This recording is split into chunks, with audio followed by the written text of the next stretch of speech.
I'm Dr. Jay Anders, and this is Tell Me Where It Hurts, where we discuss some of the big challenges in health IT and how we can solve them so clinicians can do what they do best, care for patients. I'd like to welcome everyone to another episode of Tell Me Where It Hurts. Today's guest has an extensive history in healthcare IT, especially in the child health part of healthcare IT. It reminded me a little bit when I was reading his background as to why I got into this business and why other people ask me, how do I get my job that I have, which is kind of interesting. And I get asked that quite a bit. So I started thinking about an answer. I've thought about it before, but it's very interesting that when you're in this kind of business, you have opportunities that being a practicing physician just doesn't give you. And what I mean by that is in my practice lifetime, I would see between 6,000 and 7,000 patient visits a year, which is a lot. I did hospital work. I did intensive care unit work. So I saw a lot of people, at least I thought it was a lot of people when I was doing it. And I affected each and every one of those folks' lives and their families, and hopefully in a positive way. So when I started down this path, which has now been 15 years ago, long time now, people ask me, well, why'd you do it? You had a successful practice, you were head of a clinic. Why'd you jump ship and go to the dark side, as they say? And here's the answer I usually give them. I said, well, as a practicing physician, I would affect maybe 6,000, 7,000 people a year, try to help them. In this job, I can help hundreds of thousands of patients if we do our jobs right. So it gives me great satisfaction when I see things like our guest has done with what we have provided and how important that is moving forward and actually giving back to providers something that they can use and be useful, as opposed to being a task or hard to use, which is one of the biggest complaints we have these days about health IT, especially EMRs. And I'm not going to single out any of them, but nobody really likes what they do. And I think there's two reasons for that. Number one, they were designed for transactional things, meaning presenting a bill and supporting that bill for whatever reason. They also were designed not to give anything back. And that's what makes today's guest really interesting and great to talk with. So our guest today is David Higginson. He has been in healthcare IT, especially children's healthcare, for 25 years. In 2011, he was the Chief Information Officer at Phoenix Children's Hospital, where he oversaw the information technology strategy, project execution, systems design, technology infrastructure, basically everything health IT at Phoenix Children's. Before transitioning to his role now as Chief Innovation Officer, which he did in 2020, now he's responsible for pretty much all of the operation. He was operating officer in 2018, but he was also now responsible for nursing, operations, information technology, supply chain, process optimization, which he's done an absolutely fabulous job, by the way, and marketing. He has successfully launched several of his own healthcare IT initiatives with his own healthcare software company, and has several patents and successful projects. And one of the things that makes David unique is he's constantly thinking on how we can make it better, not just maintain it for the masses. So to that end, he won the KIME Innovator of the Year and was awarded Arizona's Top Tech CIO of the Year in 2017. And he's been recognized as having the top IT department at Phoenix Children's Hospital and best healthcare IT department in the US. So he's done quite a bit to enhance the projects and processes that we've all talked about. So one of the little tidbits that I saw on when he gave me all this information to talk about it, and I've known David for a while, was something I really didn't know.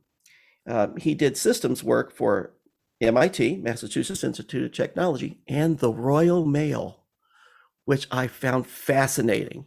But we won't talk about the Royal Mail today. So I'd like to welcome David to our podcast, and we can get started. David, welcome. Hey, thanks. Thanks for having me. It's a pleasure. Now, you're the executive vice president and the chief innovation officer at Phoenix. I'd like to know a little bit about how you got into this particular avenue of business, being finance based to begin with and then IT based. So, how did you get started with this? Total accident, to be honest with you. So I started out, as you mentioned, in London, working the City of London for the Royal Mail. I'm an accountant, a CPA by trade. I'd actually always dabbled in computers. My uncle was a researcher at Procter and Gamble and gave me an old Commodore PET, which was the pre-runner of the Commodore 64 back when I was 11. And I always just tinkered around. I never played games. I just would learn how to program. But back then, if you remember, there was no careers in technology. So I just always did it on the side. But I then married an American. We moved to Boston and worked at MIT and kind of married. That was the first time I was able to marry my accounting experience doing their books with. I realized they needed a computer. In fact, MIT at that time had no technology running any of their books whatsoever. They did it all on paper. And so I just saw a need, figured, did some dabbling and started working in computing. And then we moved to Arkansas to be close to my wife's family. And not as much opportunity in Arkansas as there is in Boston, Massachusetts. But I fell into a position at Arkansas Children's Hospital just by chance, doing finance again, doing their research accounting. And the exact same thing again. I just saw what they were doing on paper, and I was convinced there was a better way of doing it. And then slowly over the next 5 years, just transitioned more and more to doing computer work, and eventually just gave up the accounting and the administration altogether. And like you mentioned, came over to the dark side and dedicated, to being a programmer and just trying to solve problems. In fact, I'm completely self-taught in IT. I have no training whatsoever in it. And I think that's always been a positive for myself because I can talk to the business people and talk to the clinicians in a way that's not overly techie. I really don't care about technology per se. I'm not interested in the data center. What I'm interested in is what I can do with it.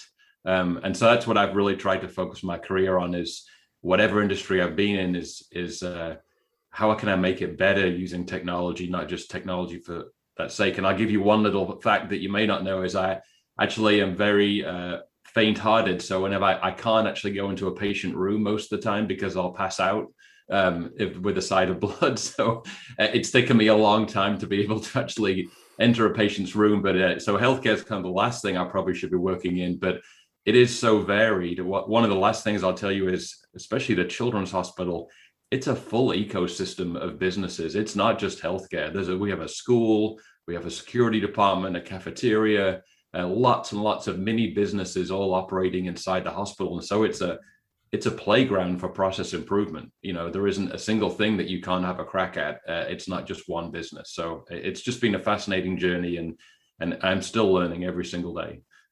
Well, that's a really interesting. By accident, it sounds like it was almost destiny more than accident, but that's a great entree into what I'd like to ask you next, which is when you first got into healthcare IT, this industry is, as you know, fraught with issues, and they keep coming. Things don't seem to move very quickly, especially when it comes to governmental stuff and things like that. But what was it when you were first starting into this that was your biggest trouble, your biggest passion, your biggest goal as to what you really wanted to do? So what was the problem and what was the focus? I think overall, my sense is that people should be doing the best possible thing with their time. And so when I see accountants hand entering data from an Excel spreadsheet into a system, or doctors hand entering, written notes into a system, or whatever the process is where the person themselves is not making the best use of their intellectual power, that just frustrates me. People shouldn't be a slave to the machine. And every time I see that, it's like, there's got to be a way I can make one little step of this better, and have people really kind of working top of license, if you like. And that's what, in healthcare, at least, that's something I've really strived for, is let the humans do the things that only humans can do, and don't let them, just satisfy what the computer or a programmer made them want to do. And so that's really been, the kind of center of my focus on this work. But I'm also just a very curious person. And so when I think I'm an analyst at heart. And so when I see something, I like to break down that problem and then just go after whatever piece of it I can.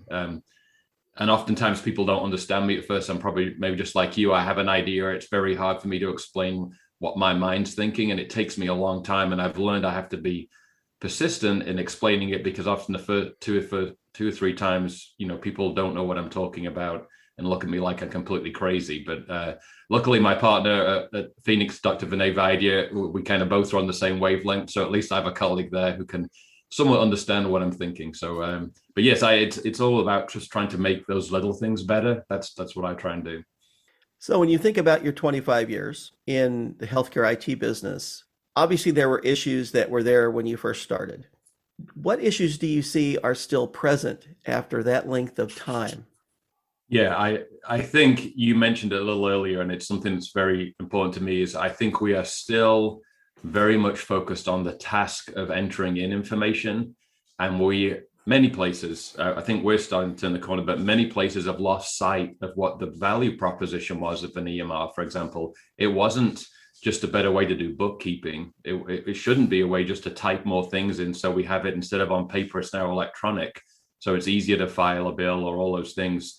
There should be some payback. If you're taking time and effort out of your day as a physician or a nurse to type something into a computer, it should be 1 and 1 is 3. It shouldn't be 1 and 1 is 1.5. You should get something back out of that process that you never would have got before.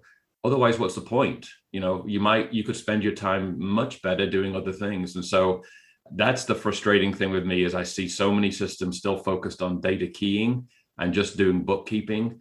The real value, I think, where we really leverage what a computer can do, is where it does a lot of work for us, or it makes new discoveries we couldn't possibly have done ourselves. And that's the bit that excites me. And I think where we've, in the last 3 years, probably in our journey at Phoenix Children's, we've really got to where extracting that additional value is 80% of what we focus on IT. Whereas, back in 2010, or around that time of meaningful use, everyone was just trying to get the system in and get people typing stuff in. And there was a promise of a future benefit, but at the time we got kind of lost on typing everything in. And I think those older EMRs that you've mentioned, which are still, mainly built in the 70s and the 80s and maybe even the 90s, are still very much tied down to that era when there wasn't very good user interface. And they're so slow to change, and it's so slow to implement them, that, again, we're still very focused on clunky data entry systems, which is a shame. I fully agree with that.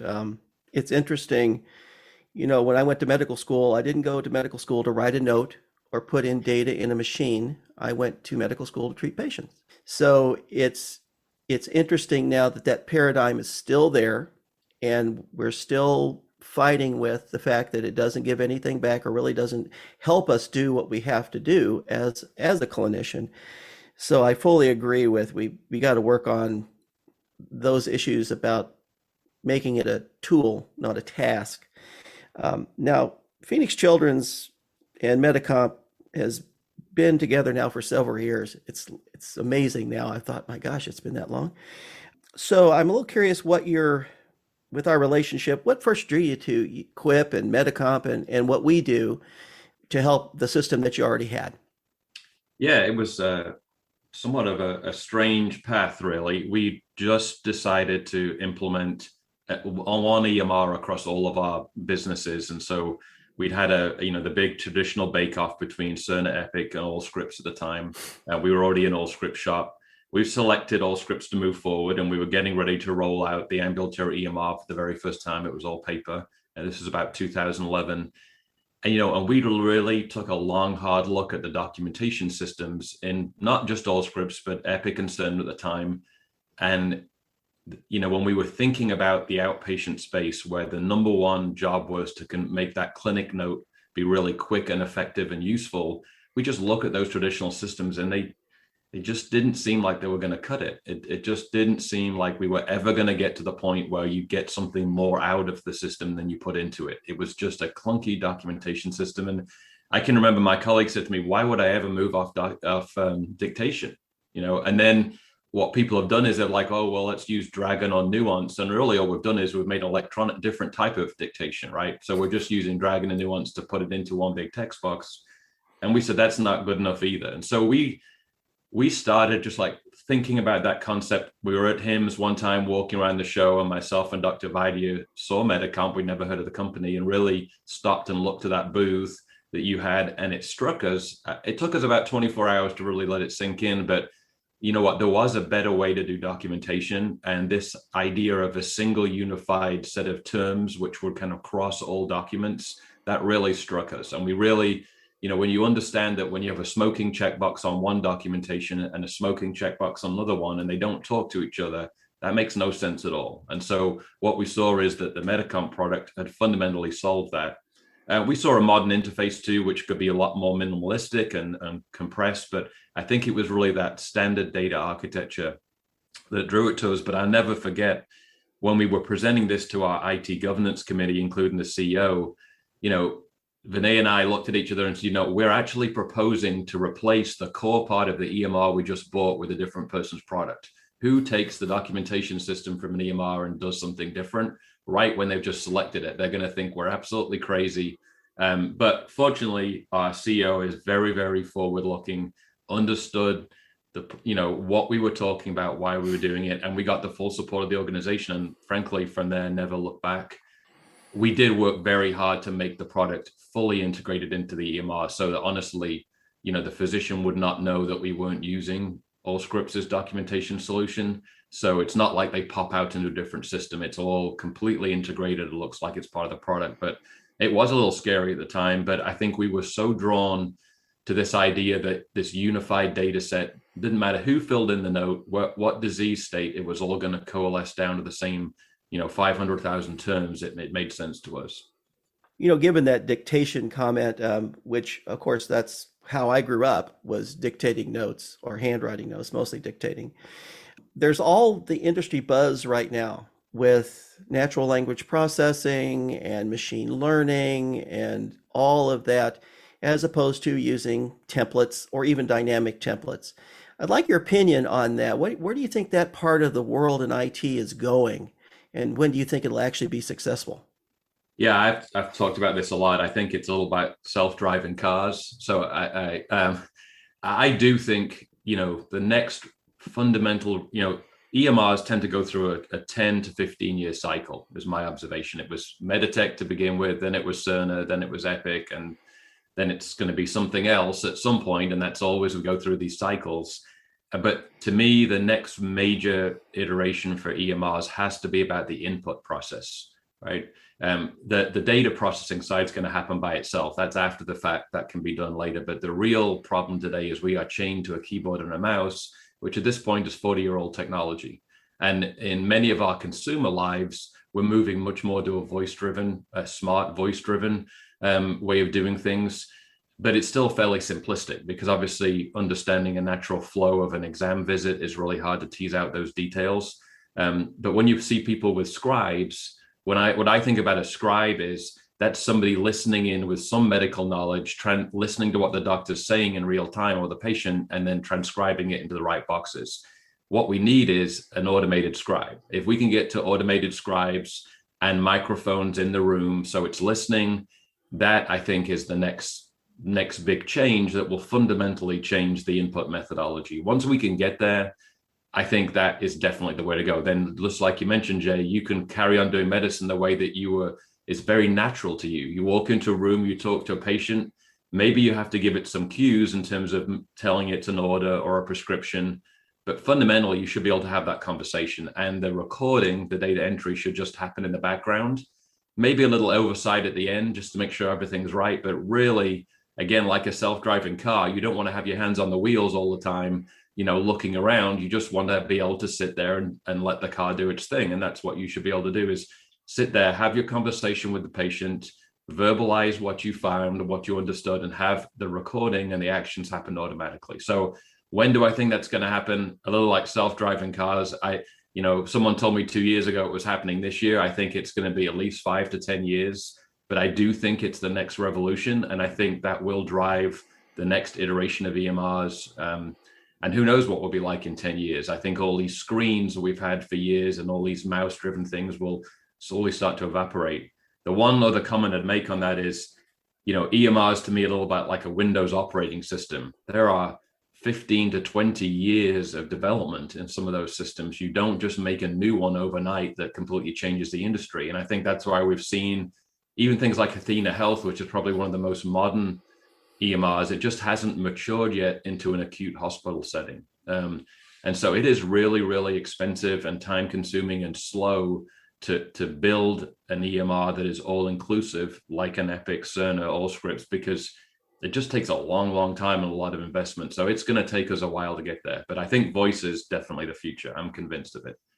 I agree with you. I think voice speaking to certain vocabularies might fine tune that just a little bit, as opposed to listening to every word I say, which may not be relevant to a conversation with a patient. But I think it's going to happen. I've been told now since back in the days when Dragon first started, oh, give us 3 years. It's like a 3-year promise, and then another 3 years, and then another 3 years. And then pretty soon, okay, we're just going to have to sit and wait and see kind of what happens here. Yeah, I think there's a couple of things that have changed recently. I think the very big tech players are now experts in voice recognition. I think you're seeing a move, for example, Microsoft buying Nuance.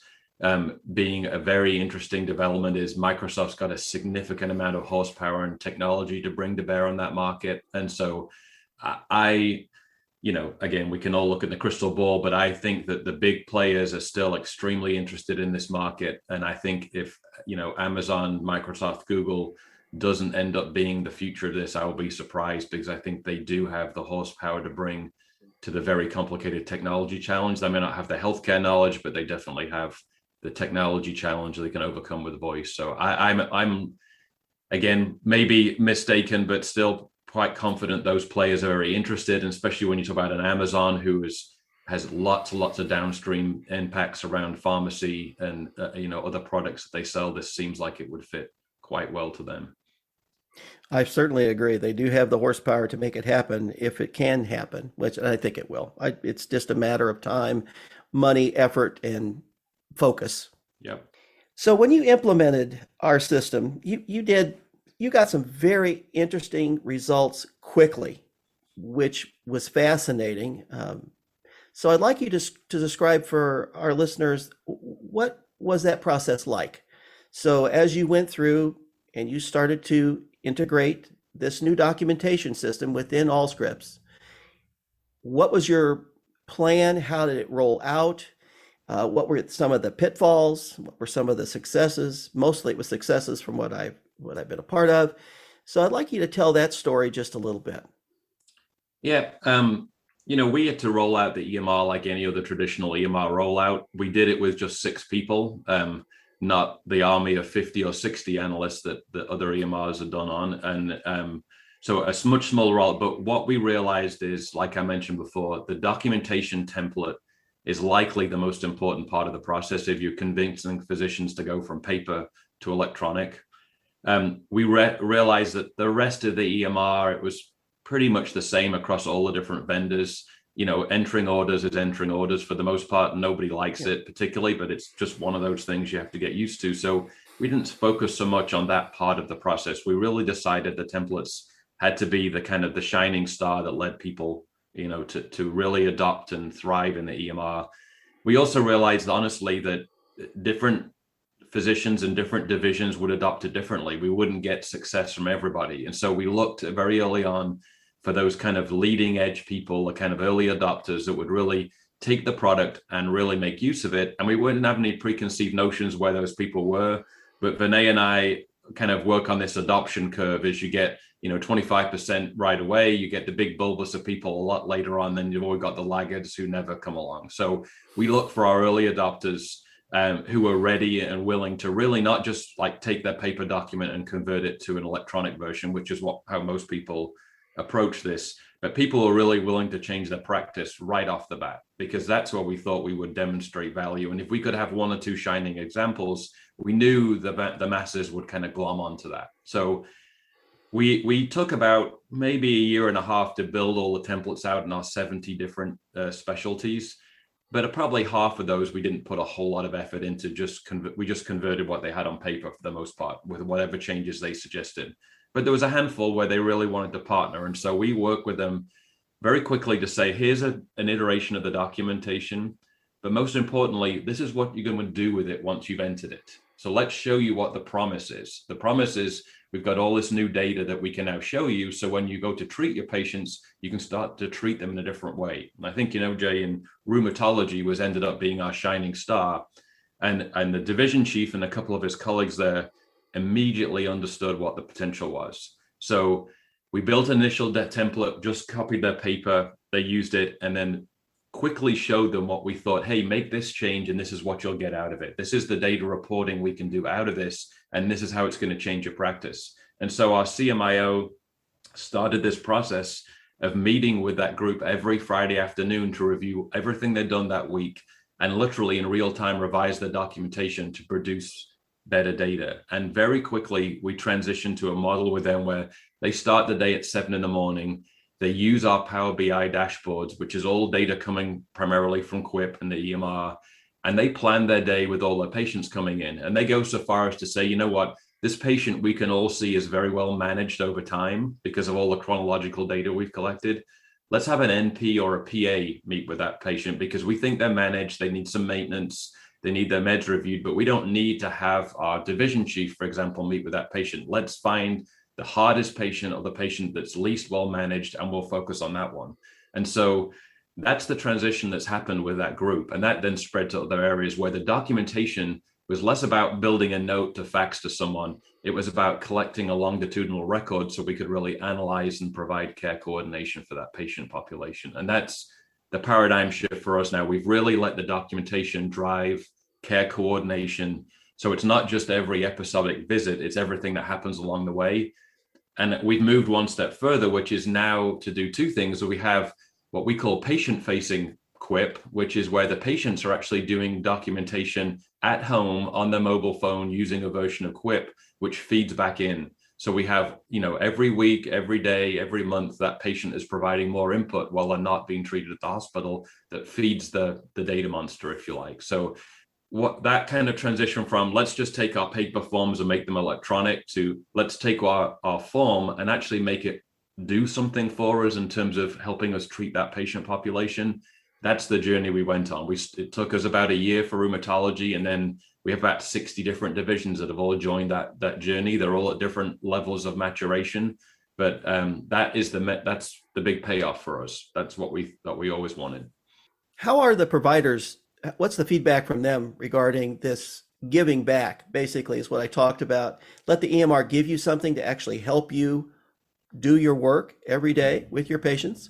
How's that been received from them? I appreciate hearing from some of the comments they made. Yeah, and just like I mentioned before, you've always got your early adopters, you've got the kind of the mass of people that come and then the people never go. But for the people in the middle, really not even the early adopters, they all got it. I mean, I think as being a fairly large hospital, it's got kind of a bit of an academic and a quality focus. They really understand that you can, like you said, you can treat patients all day long, but you never move the needle in terms of providing care for those patients unless you make a new discovery, improve your quality, or really change the paradigm of that care. And what I think they've realized is if you just document what you did all day long as a regular documentation, you're not going to change the fundamental way you treat the patient population. If you use data, you can make significant shifts in how you manage that population. And for us in Phoenix, lots of that translates to just being able to treat more patients. We cannot keep up with the growth in Phoenix. You may know, I mean, we've had 10% year over year growth for 15 years. There are not enough doctors and nurses for us to hire to take care of all the kids. 1.5 million children in the Phoenix metro area. The only way to really keep up with that growth is to practice in a more efficient and effective way and not just write a note and keep writing notes. And so I think what the doctor's feedback is this tool and these set of tools have allowed them to really fundamentally change the way they do their work. The ones that are still just treating it as a way to document and have one big text box, there is no change, right? Because we're just doing what we always did.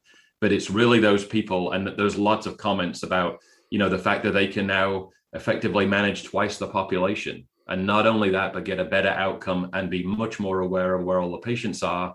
And I think the final comment to that is we've had several physicians who through that journey have looked at their data so much that they've actually realized new things that they didn't know before. They've understood how medication works better over time, or they've understood to intervene earlier with a treatment plan because they've seen that longitudinal benefit. So that's where I think, to me, the exciting, innovative changes are happening in the way we take care of patients.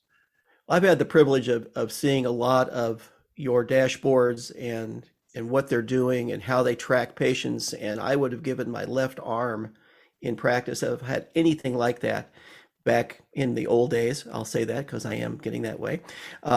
So it is amazing to me that you can actually, and everybody I think in healthcare IT that knew anything at all understood this, you can actually impact patients with good data. You can actually intervene more quickly. You can make them better. You can keep them from getting sick. All those things by just having really good data and presented in such a way that it's absorbable at the point of care, which you can actually do something about it. Yep. So I'm just fascinated. It's a great story. It's amazing what you guys have done in that regard. It's really fun to see. And I think once we start giving things back to the docs and all the clinical providers, something that they feel is valuable, we won't have the burnout, the resistance to innovation and systems once they see something coming back that actually makes my day easier and my patients better, which really is the whole story there. Now, I know there's going to be a lot of other CIOs, the executives of hospital systems that may or may not listen to this, but they probably, some of them will. They may be somewhat frustrated as you were with what you found with documentation. And maybe they want to try something that you have, adding something onto their system, trying to make it better without ripping and replacing it. So what would you say to them in terms of what you've learned and the challenges, and was it worth it? So I've thought a lot about this because I talked to a lot of my colleagues at the other children's hospitals, and every hospital is at a different point in its journey. And I think the time in which the organization is ready for innovation and ready to do something different is different for every organization. Phoenix Children's, when I came in 2010, was primed for innovation, primed for growth, knew that it couldn't just do the same old thing and achieve its mission. And so I think the first and foremost is you have to be able to read your organization and know whether you're at a point at which innovation and doing something different is something that you're ready for. Because honestly, if you just want to buy the mainstream EMR and implement it as is, and that's where you're at for whatever reason, I would say don't try anything different at that point. You have to be ready. Your organization has to be ready for change, and you have to have a platform, a burning platform to move it forward, because it is hard and it is scary. And, like so many people once told me, is you don't get fired for buying IBM. And some people are in that mode. We're not in that mode all the time, but there are some organizations that's where they need to be. And so you have to really read your organization, know if it's ready. But if it is ready, there is so much to be gained. It's not risky, it's exciting. There is an opportunity to leapfrog your organization. Phoenix Children's is only 30 years old. As Children's Hospitals goes, it's the youngest out there. We don't have Boston Children's 100 years of research. So if we want to leapfrog into the big time with those kind of guys, is we can't do it the traditional way. And so I think innovation is something your organization has to be ready for, but you can make huge advances very, very quickly, and you can quickly become a shining light for everybody else. But I think you have to have the right people that are willing to do it, and your organization has to be primed and ready. But I'm a bit of a risk taker, as is my colleague, Dr. Vidia. You have to be ready to do that, but it's in a controlled way. We don't want to you have to understand what the payoff is, and you have to keep your eye. The last thing I would say is there are many fires to fight every day. There are many people who always complain about the EMR. It doesn't matter what EMR you're on. Someone says the next one over the other vendor's always better. You somewhat have to listen to that, but you also have to keep driving forward with your vision, because some of these visions take a couple of years to get to. And if you're constantly fighting the fires, you'll never get there. So my advice is, if you've got that vision, if you've got that passion and appetite, is at least give yourself 3 years to get there, right? But I promise you, with really using data in an effective way, you will make a significant difference. Than just typing things in is never going to get you there. So, I think know your organization, understand your strengths and weaknesses and who your real drivers are, and then go for it. Don't look back. Don't second guess yourself. Just go for it. What do you see as some of the challenges ahead for Phoenix Children's and your journey? Well, I think opportunities more than anything else is our growth. Our growth drives us. So I think we've got two major things. So we're growing rapidly. We're opening up 3 new hospitals in the next 2 years, which is, our organization will grow by a quarter in probably 2 or 3 years time. And we still are not keeping up with the demand. We're probably only seeing 2/3 of the demand. So just for us, keeping going and treating the patients we need to see is very hard. The other thing that is the major opportunity for us is really focusing on patients. And this has been something that's also happened the last 3 years, and I can't overemphasize it. We have moved on from building systems for clinicians. That's already happened. We've already got the systems in place to support clinicians. What we don't have is the systems to really support the patients. And that started off with simple things like being able to book online any specialty, not just the general pediatric clinic, but book any specialty in real time from your phone, which was do telehealth. But now also, how do I bring the patient into the kind of ecosystem of healthcare as an equal partner? Because if you think in the past, as a patient, I could read a document, I maybe got a prescription, but I wasn't part of that electronic ecosystem that everyone else was part of. So how do I bring them in as an equal player? And how do I swing that pendulum from being very focused on what the clinicians want and spending all my time there to swinging that back and saying, okay, how do I serve the patients first, right? How do I get them what they need? How do I think about them as an equal partner? And really, honestly, in my opinion, redress the balance where as hospital systems, we're being so focused on the people that work there every day and changing their lives with technology. I think some places have lost track of their customers. And if you look at the rest of the industry, you have to provide an electronic experience for your customers now. Every other industry out there with the pandemic, that's really accelerated that. And so I am hyper focused on bringing our patients and our customers into the journey with us, because I think so far, they've not been playing on an equal field. And one of those things, for example, is letting them document parts of their care or provide us information in a seamless electronic way that's not then just printed out and given to the doctor who never reads it. I think, Jay, you've probably seen those 8-page clinic intake forms that the patient spends hours typing and then no one looks at it. We've revolutionized our clinic intake, so it's only the things that appear in the doctor's note. Why am I asking a patient for something that the doctor doesn't even want in the note, right? So that's where I'm most excited about, is really, and for me as an inventor, I've not had that space of the patients to look at before, right? So I've got a whole new area to go to think about, whereas honestly, inside the hospital, electronic EMRs, they're kind of a bit stagnant at the moment, right? We're waiting for that next revolution. So this is the piece I'm really excited about. That's a great goal. And I've said this a lot in many forums. We've got to focus on patients and patient care. It's about the patient. It's really not about the doctor. The doctor has to do it, but the patient is what you're trying to make better and inform and educate and treat. So they've got to be a part of that conversation. I fully agree. I ask a question of all my guests, and I'm very curious about your answer for this.